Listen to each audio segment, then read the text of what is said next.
Show. Get yoked for free. Welcome back to the show. Honored to be with you tonight.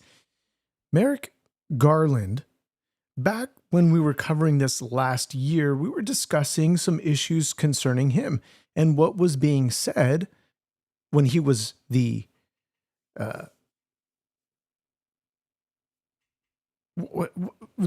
when he was in his sort of prime and when he was being pressed during a congressional hearing concerning domestic terrorists. We were talking about this issue, moving in as, of course, as we were moving into the Trump administration, what was being discussed concerning parents and domestic, were being called domestic terrorists. Okay, so we're going to be looking at this. We're going to be looking at some emails that raise some serious questions concerning this. But of course, at the top of the show, we're looking at the Iranian deal. This deal that may be signed tomorrow.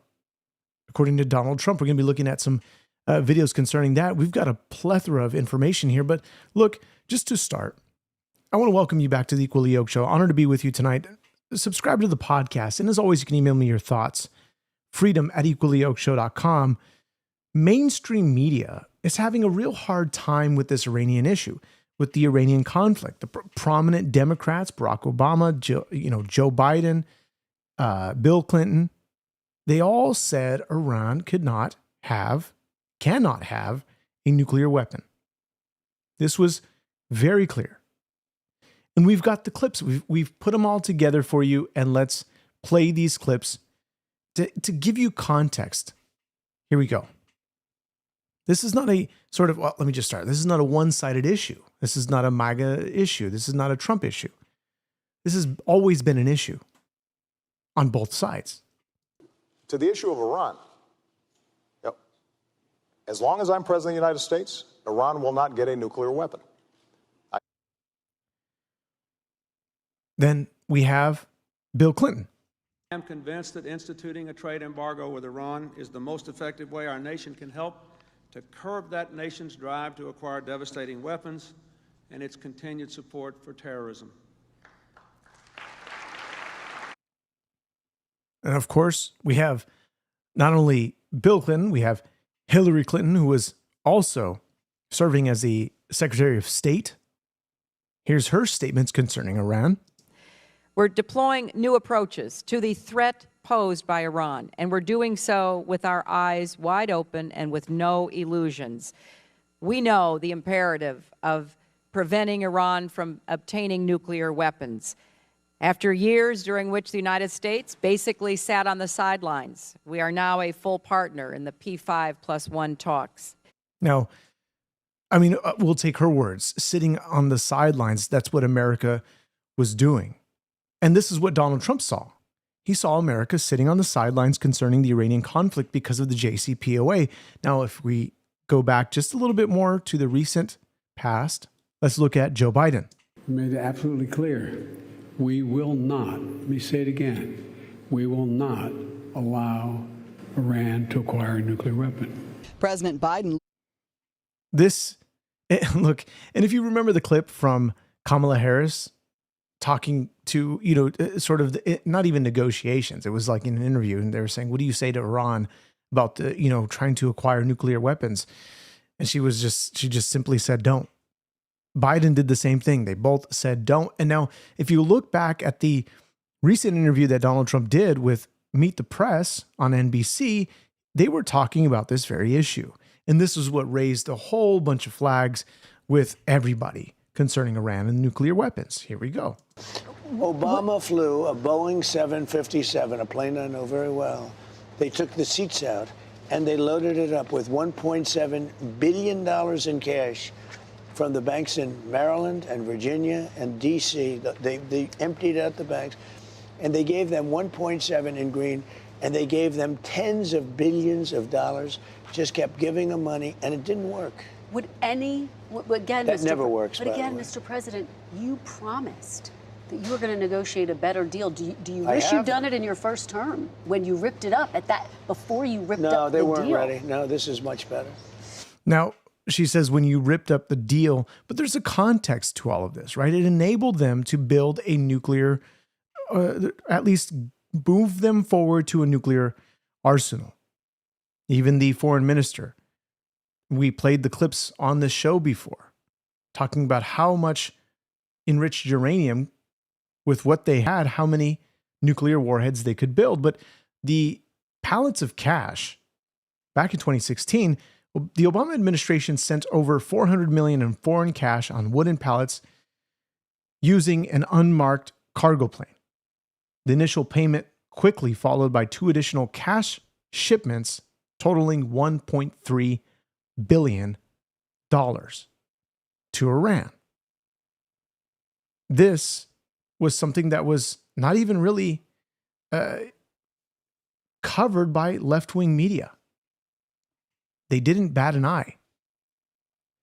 But of course, we have the left media, which we'll talk about CNN on another podcast, considering that the DOJ pushed or is accepting now the let's see here. Actually, it says the Trump administration has given the green light for Paramount Skydance to take over Warner Bros. Discovery. And the DOJ said in a statement the transaction will not likely harm to competition or American consumers. This whole interesting issue concerning the DOJ approving Paramount Warner Bros. Merger ties into really the conversation surrounding how the left-wing media pushes information and how things are going to change. And that article is fascinating. We'll get to that maybe on today's broadcast. But otherwise, J.D. Vance also was asked about this on one of his most recent interviews. Let's take a listen. Israelis in the United States, we have a lot of shared interests, but we also have some situations where our interests diverge. And I think where the president has been very clear here is that while Israel obviously has some objectives that it has, the United States' main objective in Iran is to ensure that Iran does not have a nuclear weapon. And we've actually, thanks to what's happened over the last few months, but really over the last year and a half, we've created the space necessary where the president believes, and I think that he's right, that we can get the long-term settlement to Iran's nuclear deal. Now, Israel may like that, they may not like that, but fundamentally, we think this is in the best interest of the United States of America. So we're going to keep on pursuing it because that's what the President of the United States was elected to do. That's what we have to do in order to properly serve the American people. Now, people saw this conflict and they saw it drag on, and it dragged on. It really just, it drug, how do you even say this? Americans were a little upset.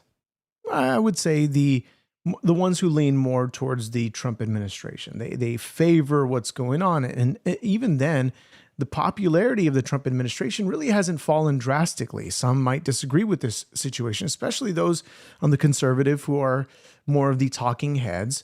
Those who say, well, look, this shouldn't continue on. We should pull our troops out of the area. We should keep them out of harm's way. But the reality of it is we're dealing with a situation that Donald Trump has said for decades, that Iran must not have a nuclear weapon, saying the incompetence of the U.S. and the stance that they took concerning Iran was mediocre at best, especially concerning the 1979 attack on Americans. And so all of this that went down, and the fact that we're getting to a deal tomorrow, possibly, this is what Donald Trump says on Truth Social. Okay, let's take a look. Barack Hussein Obama his deal with Iran, the JCPOA, was an easy, beautiful, smooth road to a nuclear weapon, which Iran would have had 6 years ago and would have used long before. Now, my agreement with Iran is the exact opposite. He says, a wall to no nuclear weapon. In fact, they no longer want a nuclear weapon, nor will they have one. Now, in reality, I don't think this statement is exactly true. But that's just my personal opinion. I think Iran still has the desire to destroy if they can get their hands on a nuclear weapon. It says here, either through purchase, development, or any other form of procurement. He says the deal is scheduled to be signed tomorrow. So this is massive, especially to those who were getting increasingly worried about the situation in Iran. They were increasingly pushing back on the Trump administration, saying this is a bad situation. Donald Trump looks like a floozy. Looks like he's coming out on bottom, not on top. Issues that sparked incredible debate. And whether this deal is actually signed tomorrow, we really don't know. So he says here, unlike Obama's hundreds of billions of dollars in payments to them, including $1.7 billion in green cold cash, this is what the foreign minister says. The Islamabad Memorandum of Understanding has never been closer. Pending its finalization, the media should refrain from entering speculation about its content. Now, from the previous agreements that they were apparently going to reach, the situation, every time that situation came about, you saw CNN, you saw many other reports, NBC, CBS, pushing out these points, not only on X, but on their news outlets concerning this. The 10-point agreement, the 15-point, whatever agreement that it was, the 21-point agreement, whatever agreement that they started putting out online weren't actually the points of agreement that were going to be agreed upon by Iran. Now, if we look back, see if we can find some, just some examples here. Trying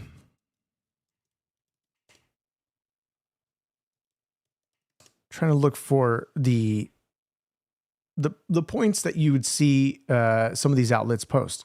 I don't know if I've even saved them ever, but despite the fact, try one last. Yeah, this is not going to happen. Okay. Anyway, despite the fact, you can see some of the examples that we've covered on this show before. Looking back at what CNN has posted, discussing what was to be agreed upon by the U.S. And in some of these agreements, you saw that they could enrich uranium. That was not true. A lot of lies that were being shared amongst X accounts, left-wing media outlets. And so here we have the foreign minister, what you see on your screen right now, saying that the media should refrain from entering speculation about its content. This is key to what is happening in these deals, because there's probably something seriously on the horizon that will move forward with the deal. Now, what this could entail, we know somewhat of what it could contain, as Donald Trump said, that they do not even want a nuclear weapon. That this is not in their purview anymore. That's quite interesting, to say the least. Of course, the Strait of Hormuz would be one of those points on there, as he mentions here. And he says here, at the appropriate time, when all is calm, we will go in and get the nuclear dust. He says, we look forward to working with Iran and the entire Middle East long into the future. This coalition that Trump is building for the Middle East to have peace in the Middle East, many other presidents have tried this, of course. It's not the first time we've seen this. But Donald Trump has been the most successful thus far, creating the Abrahamic Accords and bringing in now possibly one of the biggest sponsors of terrorism in to this agreement that is Iran. This is key. Now, I want to read some of your comments here. You say biggest shareholder of them is Vanguard, State Street, and BlackRock. What what does that refer to? Please remind me here. It says Iran can never be trusted to abide by any agreement. And I agree 100%. The Islamicists have a clear admiration for and supportive history with Hitler. Be honest here. The doctrines align very well, I should say, just to say the least. But this is also fascinating concerning this deal. Now, concerning Donald Trump, there's been a report regarding Donald Trump's physical and how his health is. And of course, you have the Washington Post. Trump sees 22 medical specialists appearing to set new bar for presidents. Trump saw about a dozen specialists for prior checkups per past statements. The White House has declined to identify which physicians assessed him. And so goes on to say that George W. Bush's first medical checkup as a president in age 1989 has been seen by 5 specialists. The White House said at the time his son George W. Bush was seen by 12 in his first presidential checkup. White House has officials said a dozen years later. President Donald Trump appears to have set a new bar with 22 medical specialists assessed him as part of his latest checkup, according to the medical report recently released by the White House. Now, people, especially, the legacy media will look at this and say that there's a sort of concern here concerning how many checkups he's getting, being that he is nearly 80 years old. However, falling asleep during his meetings, yet this is what we've been seeing, what we're hearing concerning his physical health. And this is, for a man who's nearly 80 years old, is most certainly doing very well. Let's take a look.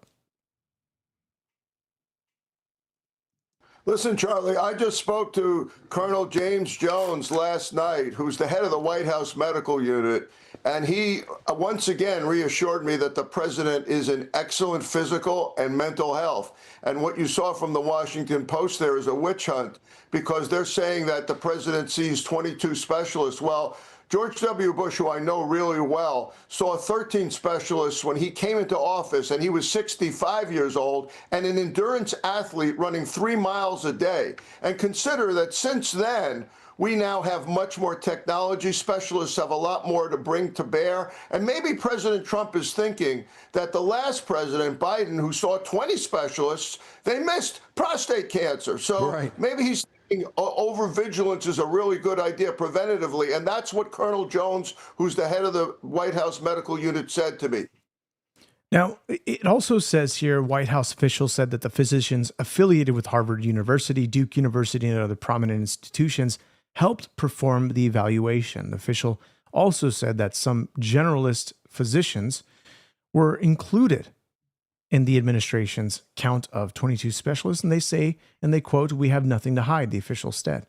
It says the White House has often declined to answer specific questions about Trump's medical assessments, such as what prompted the president to undergo a second physical exam at Walter Reed National Military Medical Center last year. Presidents usually make one annual trip unless they have an urgent condition. So this is what has been brought about a lot of speculation concerning the bruises, concerning different issues. And then we have one of the congressmen who's grilling Senator, Marco Rubio about Donald Trump falling asleep.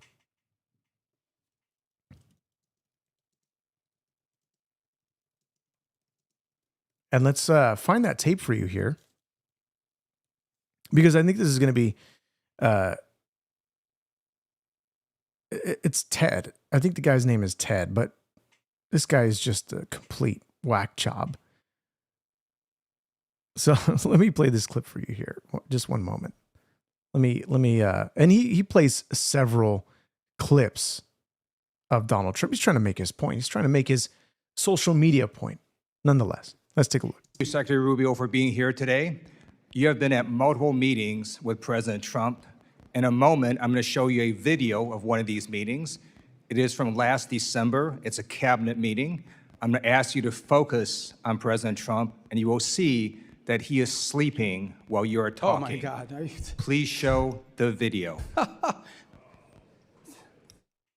Products they make and what American farmers grow and produce has a fair shot to be sold around the world. On issue after issue, that's been the case. You talk about foreign aid reforms. This is not our money. This is taxpayer money. Secretary Rubio, have you been at more than one meeting where President Trump has fallen asleep? That's false. That's false. I've never seen him fall asleep. On the contrary, the guy doesn't sleep, which is a big problem because he calls me at 2 in the morning. He calls me at 5 in the morning. And, you know, I like to sleep a little bit, maybe not 12 hours, but at least 6. So he works. The other day he was at the Oval Office until 12:30 p.m. 12:30 a.m. I don't know what you're talking about. Secretary Rubio, I'm going to show you in a moment a video that shows you just lied to Congress. Oh, okay.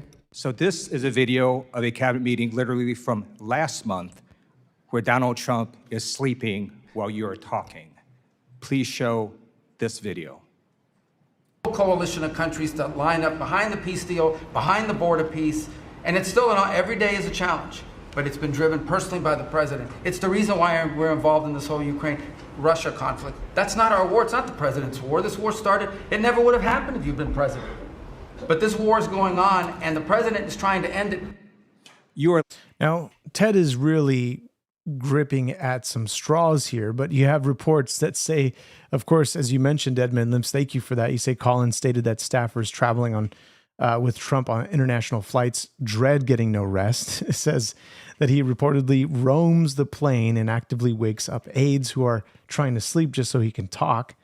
Aides and associates consistently remark that they cannot keep up with his active 24/7 schedule.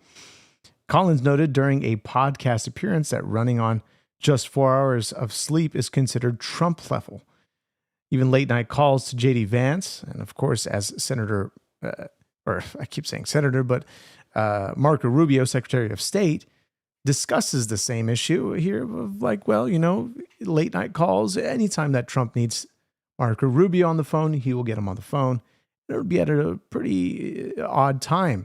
Nonetheless, his health is in excellent condition, considering his latest report. But of course, you're going to see the spin on this, that Donald Trump is in serious condition here, whatever the case is, being that his age is quite, he's approaching 80. And yet we look at last year's, or rather the last presidency.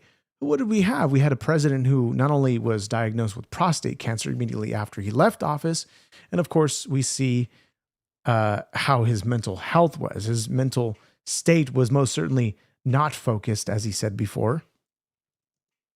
And look, I think it bears.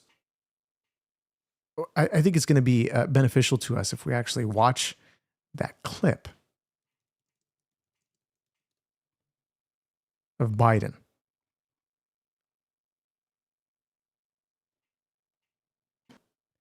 That just shows you that clip that has been circulated and replayed. And not only that, but you've seen many people clip this and make videos, hilarious videos, I might add, of using this audio. And they're just obviously joking around, you know, doing random stuff that doesn't make sense while they're saying this very line. And people have gotten really good at quoting this verbatim. However, we watched, especially on the debate stage, where he failed, especially where his own wife, Jill Biden, who recently came out concerned about his debate and how it went, and all these different issues that spun up even after the fact, where he would have in an interview actually put himself in grave danger for something that he said. We covered that on a couple of shows ago. Now, you know, I want to know your thoughts. Email me your thoughts, freedom@equallyyokeshow.com. And we go to this story of Merrick Garland. If you guys remember Merrick Garland, there was a very important time concerning the Biden administration. And what we saw with Merrick Garland and some of the issues regarding parents who were going to these school board meetings, and the school board said that they were getting threats. They called parents domestic terrorists because they didn't want their children to be exposed to certain curriculums that were being introduced. And this clip is actually very fascinating. It's very fascinating that you see what was being mentioned back in 2021. And now this is barely coming out just 5 years later concerning Merrick Garland. We mentioned this when this show started to, when this show began, this show, my show, our show. This is what we saw. And it's now barely coming to, look, all the speed of all of this, when you're looking at the DOJ and the FBI, when they're looking into these issues, they take time. They take a lot of time, take years.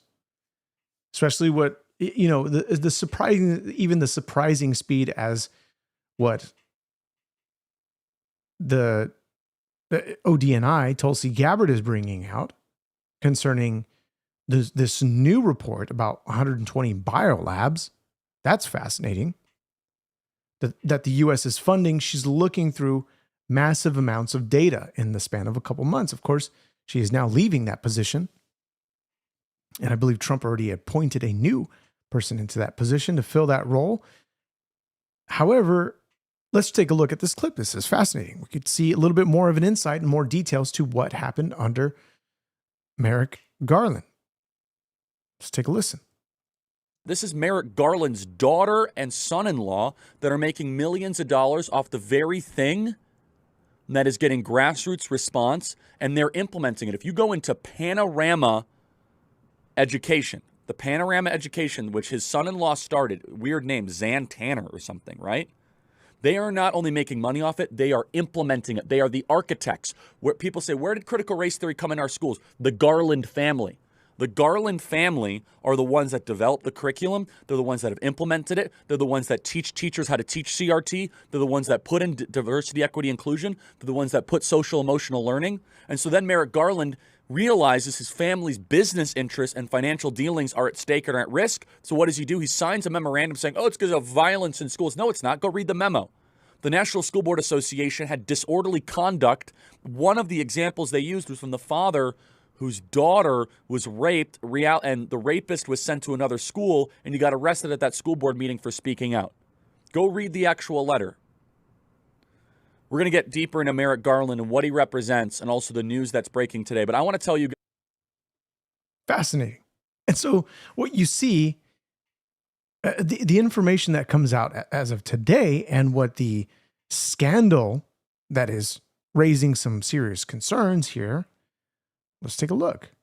So, DOJ probing the Biden era crackdown on parents. This is what is going on. There's some of these emails, some of this information that is now coming out just years later.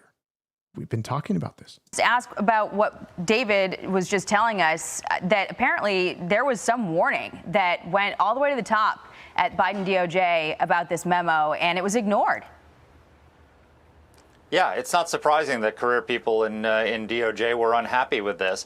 And look, Merrick Garland lied when he said, "Oh, I didn't use the word domestic terrorism." The order I wrote about this in 2021 when it happened. He ordered the creation of a task force consisting of representatives of the department's National Security Division to determine how federal enforcement tools can be used to prosecute these crimes. The National Security Division was created under the Patriot attack to protect the country from terrorists.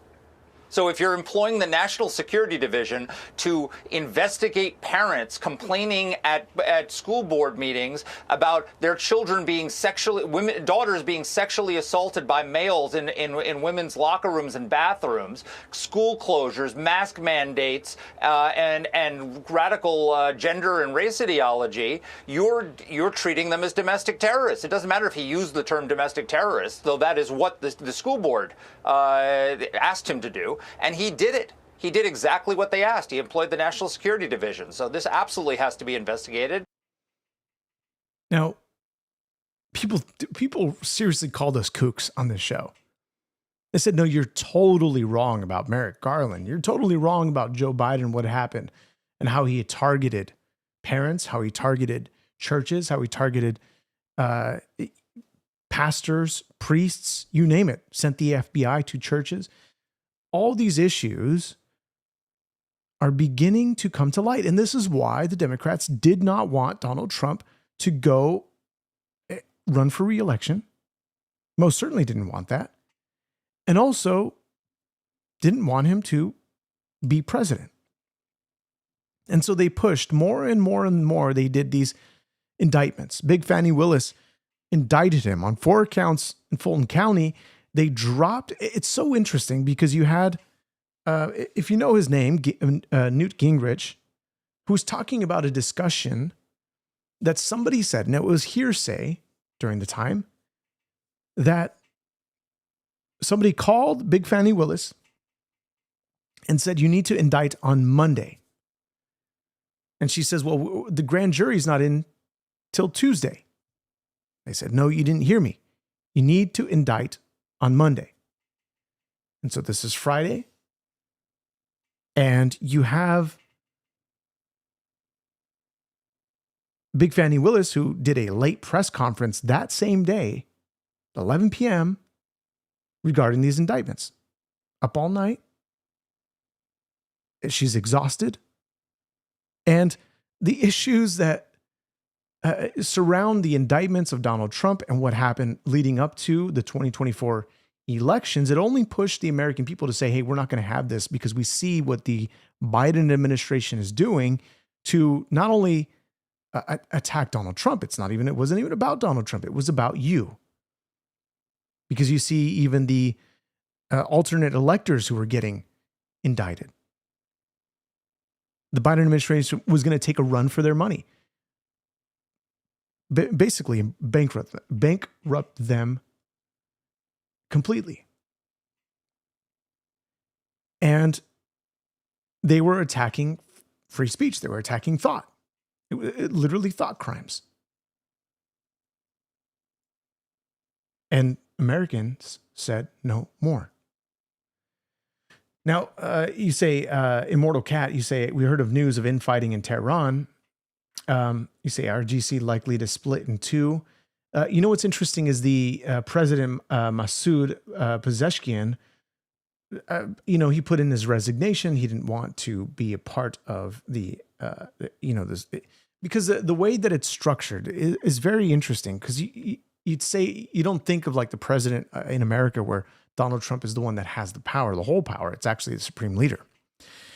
And so Pezeshkian is sort of the image of the IRGC. Essentially is like the more friendly face, but the one who makes all the rules is actually the one who is in power, that is the supreme leader. And you have the clerics and you have these religious leaders, the imams, and all these issues leading up to now and the deal that may happen tomorrow, possibly. Could it split in 2? Maybe, we don't know. But will Iran uphold their deal? I think for a short period of time they may. They may hold it up for a short period of time, and then eventually it's going to fall apart. Either if Donald Trump steps, obviously in 2028, he's no longer president, and you have, say, a Democrat that steps into power, will undo the Trump deal. Just null and void. So there's some issues.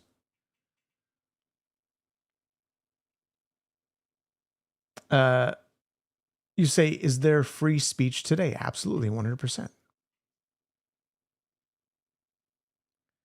The IRGC didn't allow him to resign. Is that so? I haven't seen any reports saying that they did that. Because it has to actually go through the supreme leader. So I wonder if, say, IRGC hold the deal only for survival. Yeah, I get what you're saying. We really don't know. And we saw that they recently lifted the ban on the internet. So all of that is quite fascinating. And as we get more into details with what's going to happen tomorrow, of course, it's always crazy how all this happens on a Sunday. I mean, Sunday is like a rest day, but it seems to happen. So the Iran Iran's will honor the peace treaty. Look, I hope so. You say, how in the world does these MAGA cult members keep popping up in my algorithms? Well, look, maybe if you just listen to what is being said, you would actually maybe think a little bit for yourself instead of just believing everything that you're hearing on the mainstream media. So we're diving into details here that are really concerning for just the everyday American people. Seriously. So anyway, we look at these issues domestically and how this will affect America and how this will affect, America moving forward. Tulsi Gabbard is really trying to get as much as she can done before she is out of office. Of course, to tend to her husband, who was recently diagnosed with a rare bone disease, bone cancer. And so, this is what we find. This is what she's exposing leading up to her resignation or the completion of her position, her goalpost. Quite fascinating. We saw during COVID, a lot of this conspiratorial grounds that we discuss here. God bless you. Thank you so much for your gift. Appreciate that. We talk about what happened in the Wuhan lab and Anthony Fauci's dealings with the CCP and other issues, even surrounding now this new hantavirus, Ebola outbreak. Who is responsible when it comes to these issues? Or who was responsible, I should say. Now we're finally getting some answers. Of course, this takes time. It takes time because we are seriously getting more and more reports about viruses, outbreaks. This conversation, this talk begins to happen. And look, we're lucky we're not in a democratic regime right now, because they would immediately start with mask mandates. They would immediately start with the lockdowns, even though we've proven that these are ineffective. They actually harm society rather than help society. We saw the rates of self-harm increase. I say that term just for YouTube, but we saw these rates increase rapidly during the 2020 era to 2021, and it completely skyrocketed. We saw, teens being diagnosed with anxiety and all these different disorders during this time. And of course, a lot had to deal with these lockdowns. A lot had to deal with the social distancing, had to deal with isolation, and it caused people, which they thought maybe this would help or benefit, and even with some other diseases that were far worse than the SARS-CoV-19, and even the conspiracy concerning ivermectin, the dewormers, horse medication, and how the administration or the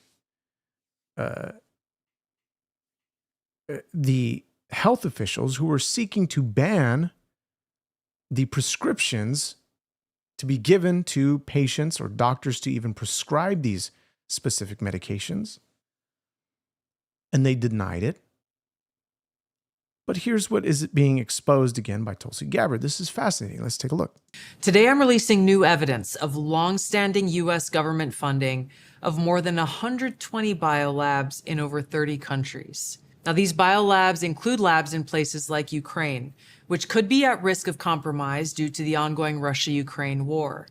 In fact, the intelligence community had previously warned that a U.S.-funded biolab in Ukraine likely housed dangerous pathogens and remained vulnerable to longstanding threats of Russian attack, seizure, or damage. Now, until now, evidence regarding the full existence and funding of these laboratories had been knowingly withheld from you, the American people. Many of these U.S. government-funded biolabs are currently or have previously engaged in research using hazardous and highly contagious pathogens, and in some cases included dangerous gain-of-function research with very little visibility or oversight. Now, President Trump clearly understands the serious threat dangerous gain-of-function research poses to the American people. And this is why he took decisive action over a year ago. On May 25th, 2025, he signed an executive order to end federal funding of gain-of-function research around the world. Here at ODNI, I issued new guidance to the intelligence community directing increased collection on these laboratories and facilities overseas. And we're already seeing the results of this increased collection.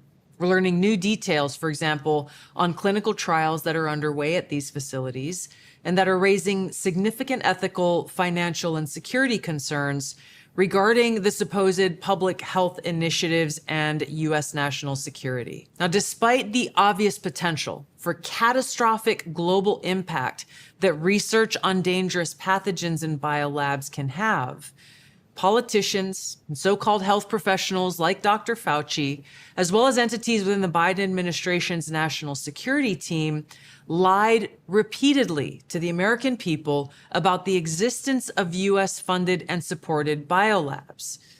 Not only did they lie, they threatened those who attempted to expose the truth. So this release today breaks new ground, as the information surrounding the existence, history, locations, and funding of these U.S.-funded biolabs has been intentionally covered up by very powerful people who falsely claimed that these biolabs didn't exist. Now, they accuse anyone who says otherwise to be foreign assets and traitors to America.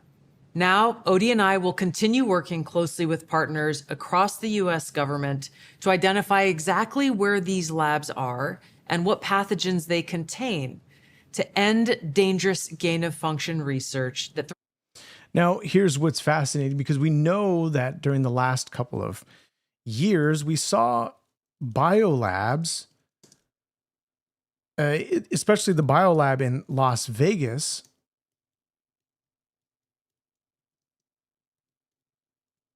or Nevada. Let me see. It says the federal and local authorities, including the FBI and hazmat teams, raided an illegal homemade biolaboratory. So is it possible that the U.S.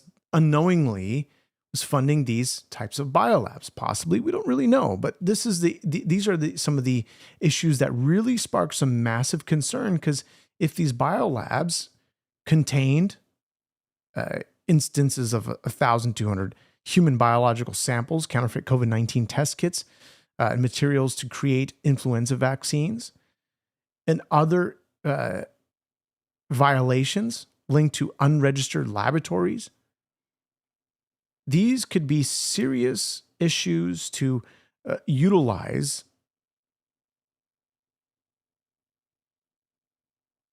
a domestic terrorist attack against the American people, utilizing these biolabs.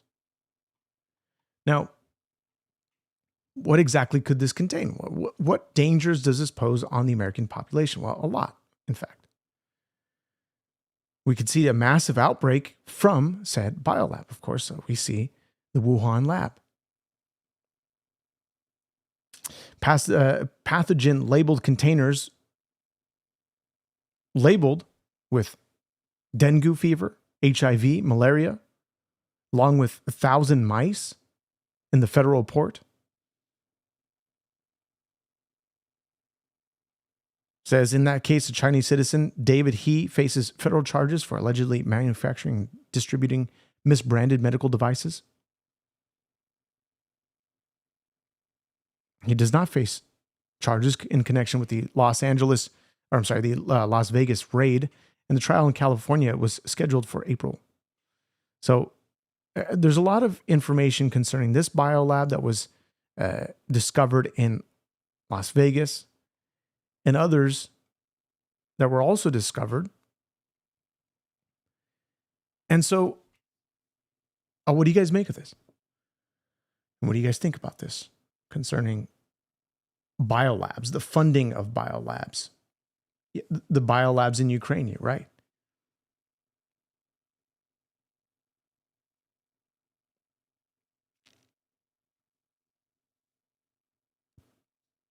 You say, what about the Israeli guy who got arrested a week or 2 weeks back for hoarding viruses? I haven't seen anything about that, but I can check it out most certainly.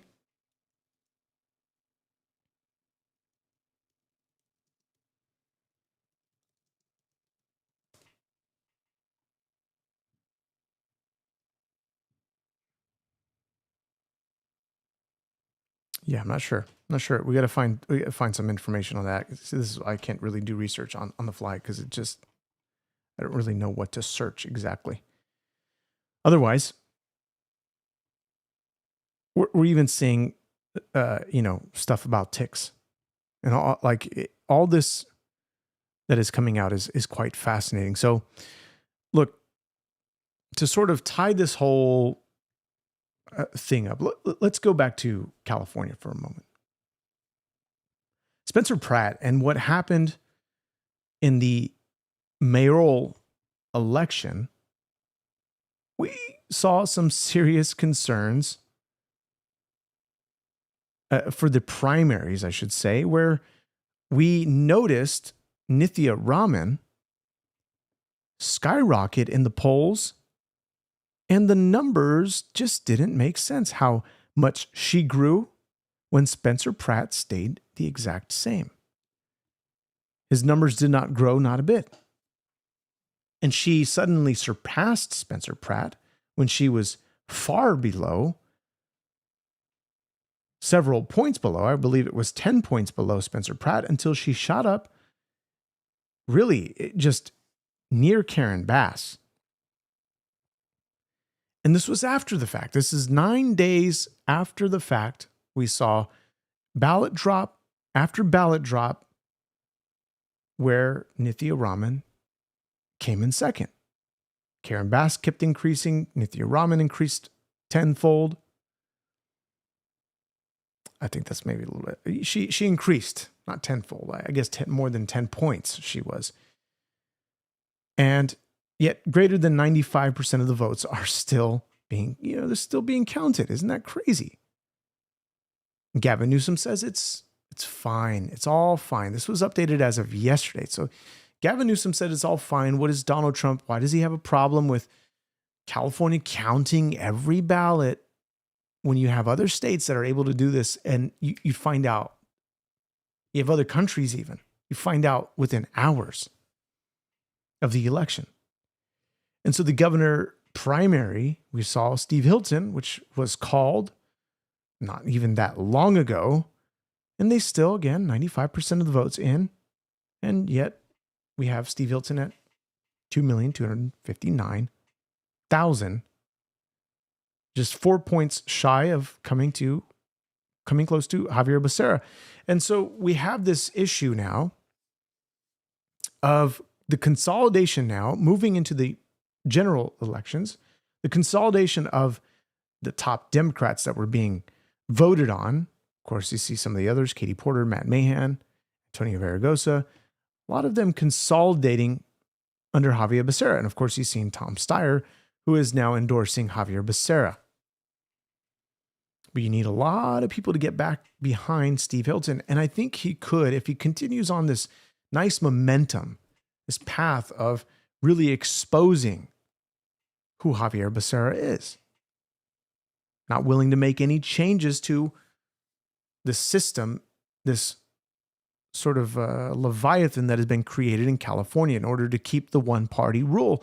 And so we go back to Spencer Pratt here for a moment because he says, look, it's not over. It's not over for me. Now, what does he mean by that? I think he puts out this wild video, and I think it's actually well done. And a little bit of cursing in here, so I apologize for that. But here we go. This is a video. I'll try to censor it out if I can. Okay, let's take a listen to this video.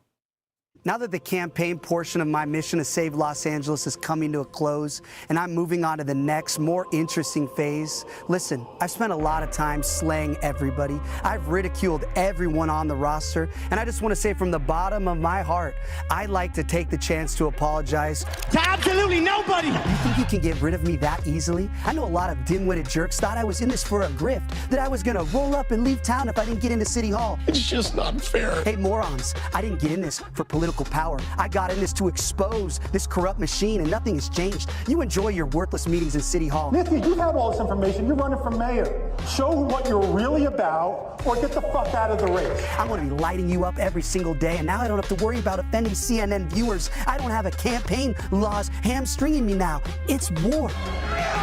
It's 0 hour for Los Angeles. Angelinos are now stuck with 2 morons responsible for all their problems, and they have to choose between Dumb and Dumber.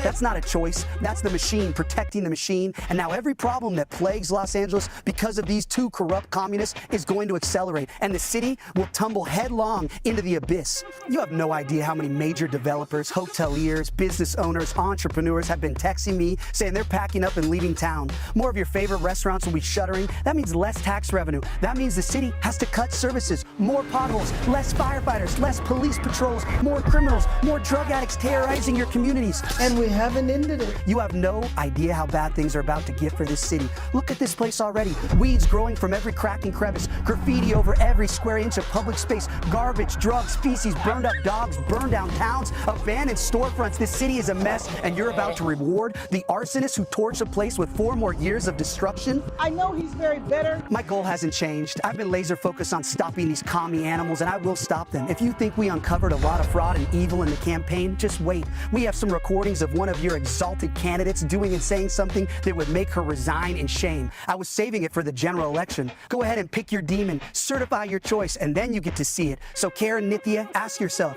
is it possible that one of your employees may have a recording of you doing or saying something that would force you to resign in disgrace? Hope you sleep well at night over the next 5 months, because you know who hasn't slept well at all for the last 17 months? My mom. All my neighbors in the Palisades, all the moms who worry about their kids walking past drug addicts in front of their schools, all the business owners getting crushed in the LA economy, worried that they can't stay in business and feed their kids. Angelinos have been struggling for years now, all while corrupt politicians and fraudulent NGOs profit off the misery and fleece us for the tax dollars. Well, now we're flipping the script. I want all of you awake at night sweating and worried about 5 a.m. when the FBI blazers bust in the door, breaking open your office, because I assure you, they're coming. You think your election was going to stop me? If you want to stop me, you're going to have to kill me!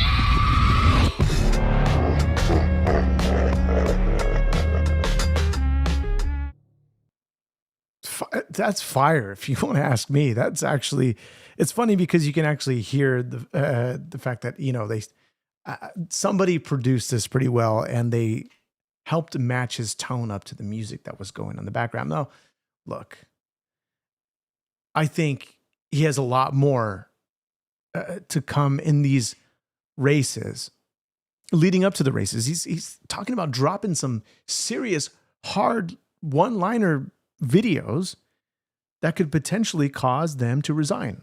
I'm not sure if he's referring to either both candidates or a singular candidate. I'm really not sure. But however, this would be crazy. I mean, what does he have in store? What possibly does he have in store that we haven't seen? If there's nothing we haven't seen, we've seen exactly how California looks, how it is run, how disgusting it is. And you have videos like this, homeless on Skid Row, making claims about voter signups and who they're voting for. Seems like the pre-selection that has been made for them to just sign the ballot. Sign the ballot. Just sign the ballot. We'll pay you $2, $3, $4, $5 just to pay you for your drug addiction. Keep you on the streets. We need you. This is what we need you for. You're doing good to the society here. We just keep you here for a little while longer. This is what you're seeing on the streets. So who do you think these people are with the ballots? Are they like political? They're working for political parties, yeah. They are? They are, right? That's obvious. For like Democratic parties or we don't ask and they don't tell. We don't ask and they don't tell? But we know that they got to answer to somebody by what they said. Don't it up because it's not authentic. I don't want to have to scratch it out. And don't let your signature look like the other signature. Can you use your other hand, or can you write with your foot or your nose? I'm serious. They ask you to do that? Yeah. On the ballots? And I've done it just so I could get the money and add it up and get my Betty. I've done it. Yeah, so how many But I ballots? had a monthly on my Betty. Betty's no joke. How many ballots would you sign at once? At least, like, if I was lucky, 4 or 5. 4 at a time? Or 5. It depends on everybody if they need to hurry up and get to business. And they get you to vote for the same person? No, they want us to vote for whatever the ballot is. Collect as many names as you can to make sure, you know, you're taken care of. Keep them down here. Yeah, the homeless people. So keep you here as long as possible. Right, right. With no way out. With no way out. Absolutely right. So they could just use you for whatever they need you for. Use you. For profit. Yeah, use you. It's a financial non-profit gain. scam. Non-profit scam. Non-profit scam. So you're seeing these videos pop up all over.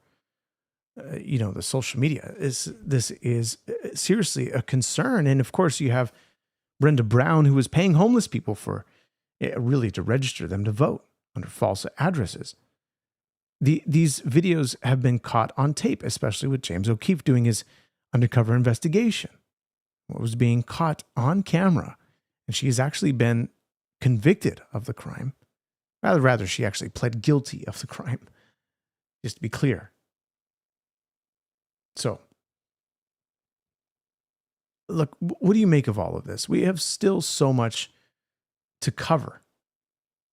And how we turn back California, how we make this state, you know, look, thank God we didn't have this sort of red wave. We are now finally realizing it, and I hope Californians are realizing it, because you have massive amounts of data, polls that have been conducted concerning the life that Californians are living and how they feel, how they believe that they need to change course here. Nothing is different. That 57% of Californians believe so. That is a pretty big number. For those that are siding with Gavin Newsom or Javier Becerra or even Tom Steyer saying, look, California is great. It's not great to live here. It's actually impossible to leave California. If you want to leave California, you need to come up with a lot of money if you want to leave. But I think, look, you can't just leave the fight. If you're in it, you got to be in it to win it. And you must get involved. I think that is important. You take advantage of the California law that you can actually take time off to go and vote. Your job will be protected. Take the time to go and vote in person. I think that's what we need to do. Instead of having mail-in ballots being burned at ballot boxes, you don't even know if your vote was counted unless you actually searched it up, which you can. You can go and search to see if your vote has been counted, has been processed. But this is what needs to happen. Voter ID, vote in person, and you need to completely just go all in on rooting out, of course, looking and cleaning up the voter rolls. That is also important. But you just need to go all in, making this too big to rig. Too big to rig. Make California too big to rig to where even if they have these, looking at the general elections, make it too big to rig. There's such a huge, massive turnout that if you go and you seek people to talk to, get 10 new people, take Charlie Kirk's idea here. When he was talking to Arizona, talking about if the people in the room, which he probably had somewhere around, I don't know, however much that venue carried. I'm not sure how much that venue carried, probably several thousand. 10 new people. You can win Donald Trump's. That was his talking point. Donald Trump's, we could win.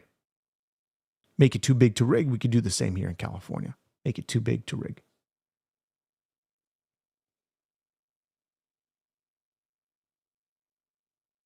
But look, that's also the same talking point, Brian. You say, you know that nobody in California is complaining. I know you said the other word about voter fraud. You say that's just right-wing people that don't live in California. I live in California. There is voter fraud, and you saw it.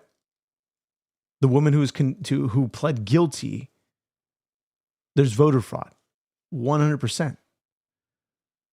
Bill Elise, I think that's how you pronounce his name, even did a press conference concerning the fraud and the investigation that is happening in California concerning this.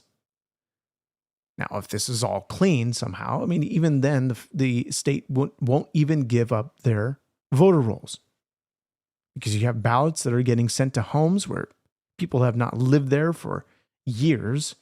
That's shady. But California has created a scenario where it just doesn't sit right, even if it's say done, even if there's nothing nefarious going on here. Literally, this does not sit right with many Californians concerning the vote. Many. I can tell you don't live here. It is a democratic state, yes. But even Democrats have had enough. Have had enough with what is happening in California. The fact that this is a sanctuary state and how this is not benefiting anybody here, that Californians even increased their own taxes from 9.75 to 10.25%, and they didn't even know it. They're going to tax themselves into oblivion.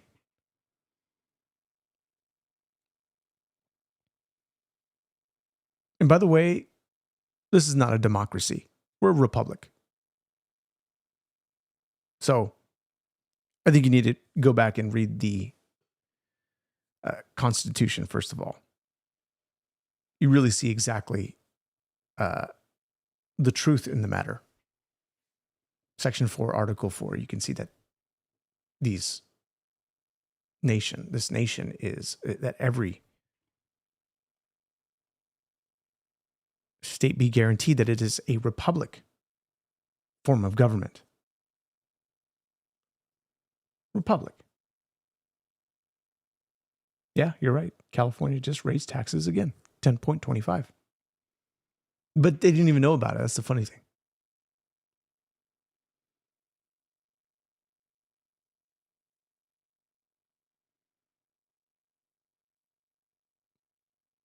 But you say here, sanctuary state is not a real thing. It just means it's a state that's less racist. That's all. It's not a real thing. There's no difference. When you have California allowing anybody to vote, we already covered this, but California allows anybody with a gym membership, employer ID card, credit or debit card, prescription drug label, insurance card. They can utilize these forms of identification in order to vote. You don't have to be a citizen. Like the extreme,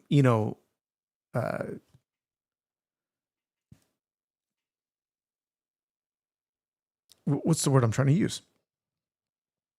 The way that they've been so lax about this and what you can present as identity, or rather to register to vote, I should say, not identity to vote. This is, even then, is still cause for concern.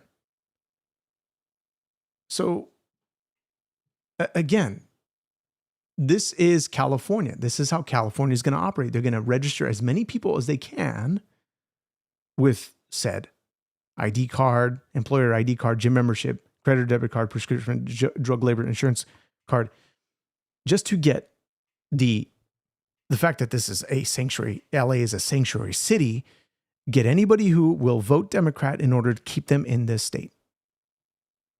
Because you know that if a state does not have sanctuary city policies like California does, they have to move away. They have to get out. They won't have the protections as they would in a sanctuary state.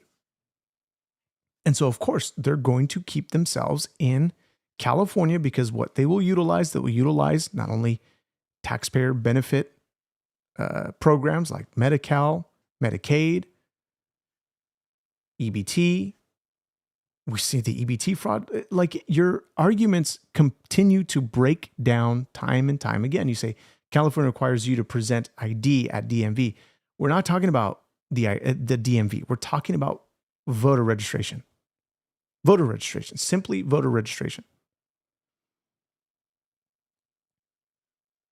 And by the way, I could tell that you're maybe somebody who watches Bernie Sanders a lot because he mentioned this nonsense in one of his videos. We literally discussed it. It was just complete bogus when he says there's not even a little bit of, there's a little bit of fraud. Not even if it's a little bit of fraud, it's still a stupid, literally still a stupid statement. You know why? Because it's still fraud. It's like saying, well, there's a little bit of evil. We're just going to leave it. We're just going to leave it be. A little bit of killing, we're going to leave it be. It's fine. It's killing, right? A little bit of, whatever. A little bit of riots during George Floyd, it's fine. Look what happened with that. It's just dumb. It's bad politics. Very inconsistent. Very inconsistent. By the way, you say register vote at DMV. You ever gone to a grocery store where you have people registering people to vote? You ever seen anybody doing that? Happens all over California. Then you probably, I don't know, if you live in a part of California that doesn't do that, but you see it mostly in OC, LA County. You see it in a lot of these grocery stores. You see a lot of people registering people to vote. Happens all the time, especially during election season. All this. You see it leading up to elections all the time.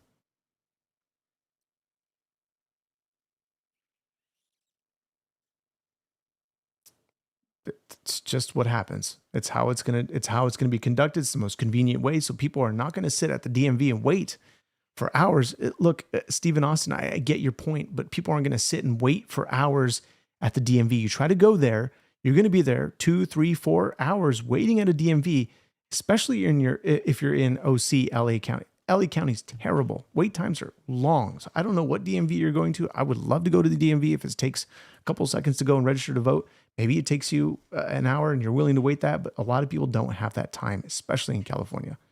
Don't have that time to go and register to vote. They'd rather do it at a grocery store when they happen to be shopping.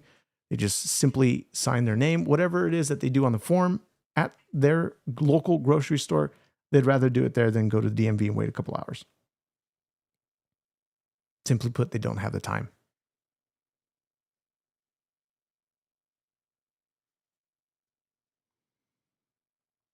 And so you even had Donald Trump, who was being pressed on the Meet the Press concerning the elections. And look, it's one of the most watched portion of this video, where she's saying there's no evidence. There's There's plenty of evidence that concerning the elections and how we saw not only were they this is what enabled mail-in voting. They wanted this. You have many countries that don't even get involved in that because they know that the potential for fraud is there. And this is all the Democrats want. They want the potential to fraud simply just to be there so they can utilize it.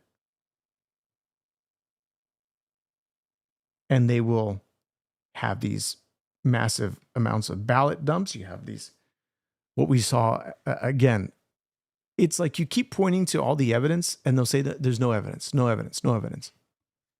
All the shady issues that we see California lawmakers and what they begin to do in order to allow people to backdate backdate your mail-in ballot. Simply just write it in. It's literally in the U.S. code. It literally is. See if I can pull it up here.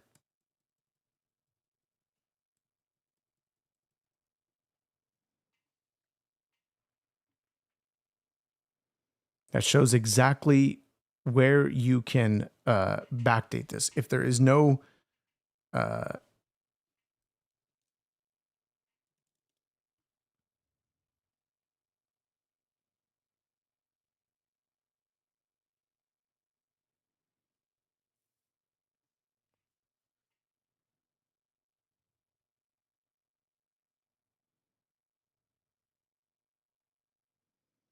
where's the code? It says section California Elections Code 3020B, postmarked by election day, received within 7 days, counted. Okay, so they made it legal for you to basically just do it. Okay, all there needs to be is a signature saying that you signed it on election day or before election day, and it is therefore counted out after the fact. Now, if you didn't have this qualification, okay, if you didn't have this qualification, you would see the election results be in favor for Karen Bass and Spencer Pratt and Steve Hilton, Javier Becerra. Steve Hilton would have been on top. Javier Becerra would have been still in second. But since you have these ballot dumps that continue to give votes not only to Steyer, but to Javier Becerra, Steve Hilton, acquired and accumulated little by little. However, you saw some seriously bad numbers that were, when you looked at Nithya Raman, how much she jumped, but the fact that she jumped, I think it was 24,000 votes and Spencer Pratt had gotten none on the latest ballot dump, there is some serious issues going on with California. This is bad. And that is, of course, simply because of what the Biden administration did during COVID, enabling vote by mail, which was for them is great. Bad policy, bad politics for us.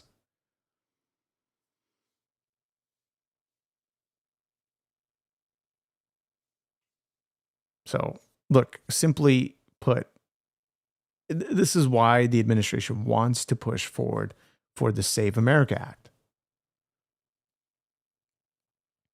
Only allow vote by mail for military, for people who aren't able to, or disabled, can't go to a polling station. All this is just simple. It's so simple, yet Democrats don't want to sign it because it will keep them in power. Simply put, Americans don't want Democrats in power. They don't.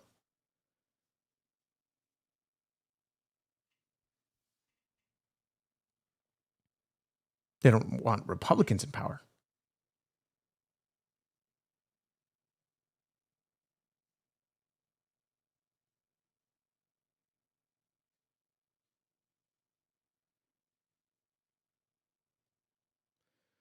So, guys, email me your thoughts, freedom@equallyoakeshow.com.